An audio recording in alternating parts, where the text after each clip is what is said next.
ಇದು ಒಂದು ಎಜುಕೇಶನಲ್ ಕೂಡ ಸ್ವಲ್ಪ. ಅದ್ರ ಜೊತೆಲಿ ಕೇರ್ ಗಿವರ್ಸ್ ಲೈಫ್ ಅಲ್ಲಿ ಏನ್ ಸಮಸ್ಯೆಗಳಿರುತ್ತೆ, ಅವ್ರದ್ದು ಒಂದು ಫ್ಯಾಮಿಲಿ ಇರುತ್ತೆ, ಅವರು ಯಾವ ಸಮಸ್ಯೆಯಿಂದ ಆಚೆ ಬಂದು ಕೇರ್ ಕೊಡ್ತಾರೆ ಅಂತ. ಸೊ ಅದಕ್ಕೆ ಒಂದು ಎಂಪತಿ ಕ್ರಿಯೇಟ್ ಆಗುತ್ತೆ ಅನ್ಸುತ್ತೆ ಈ ಮೂವಿಯಿಂದ.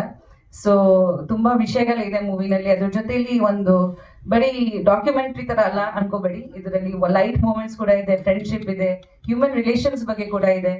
So it was overall unique experience for me.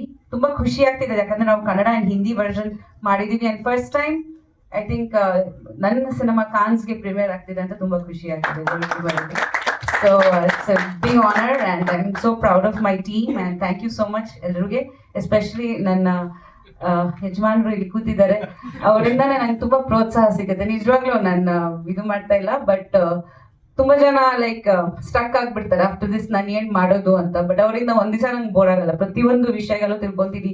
He knows so many things, ದಿವಸ ಏನೇನೋ ಹೊಸದಾಗಿ ಹೇಳ್ತಾನೆ ಇರ್ತಾರೆ. ಸೊ ನಾನು ಮನೇಲಿ ಕೂಡ USD ಅಲ್ಲಿ ತುಂಬಾ ಕಲಿತಾ ಇದ್ದೀನಿ ಅಂಡ್ ಡೆಫಿನೆಟ್ಲಿ ಆಕ್ಚುಲಿ ಅವ್ರು ಹಂಗೆ ಹೇಳಿದ್ರು.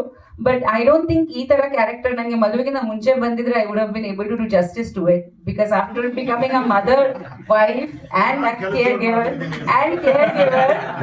Care ಗಿವರ್ so one unconditional love, I think after you have no it's not. ನಾನು ಯಾವ ರೀತಿ ಹೇಳ್ತಾ ಇದ್ದೀನಿ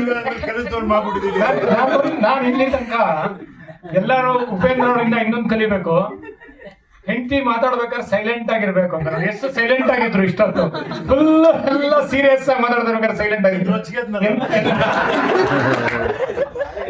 ಇಲ್ಲ, what I mean is Kandita, after all the life experiences to do a character like this is like I had some things that I could tap into ನನಗೆ emotions ಬಗ್ಗೆ. And of course ನಮ್ಮ ಫ್ಯಾಮಿಲಿಯಲ್ಲಿ ನನ್ನ grand ಮದರ್ಗೆ ಸ್ವಲ್ಪ Alzheimer's ಇತ್ತು. So I seen it, I think ಎಲ್ರಿಗೆ ಒಂಚೂರು ಇದು ಎಕ್ಸ್ಪೀರಿಯನ್ಸ್ ಆಗಿದೆ. So thank you so much and please support our film. ಇದು ಬೇರೆ ತರ ಫಿಲ್ಮ್